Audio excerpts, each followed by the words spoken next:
So I have a letter that's been submitted to me for public comment by Deanna Milley, 8 Valley Street, Londonderry.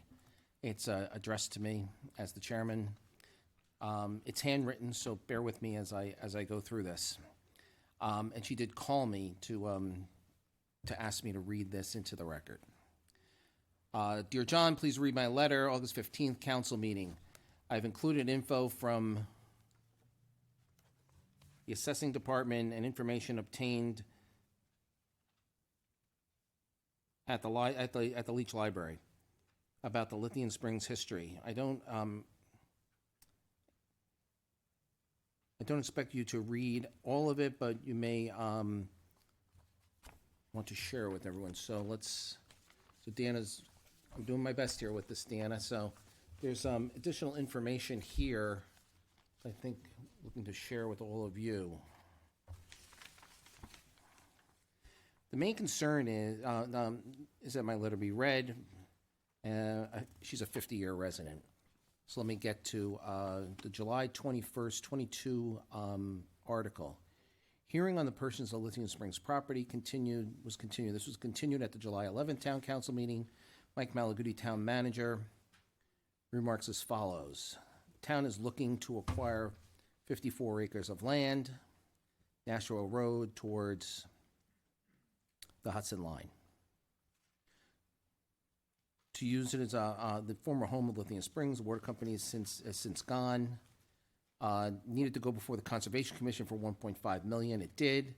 Town council approval is needed. Appraisal amount is needed for the cost of the purchase agreement.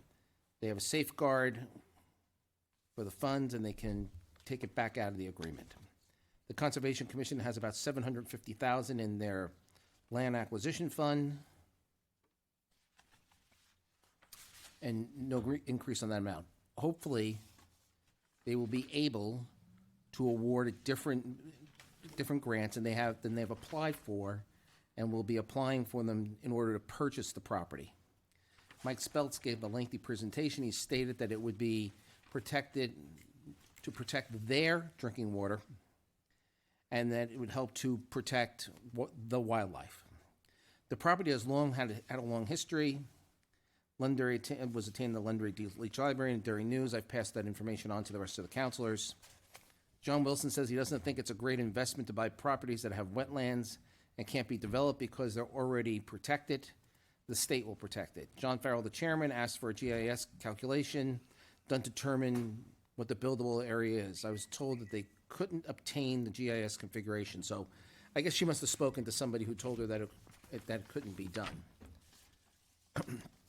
19 apartments would be built. I don't know if that's 19 apartments or 19 apartment buildings, and that wasn't the case all these years past.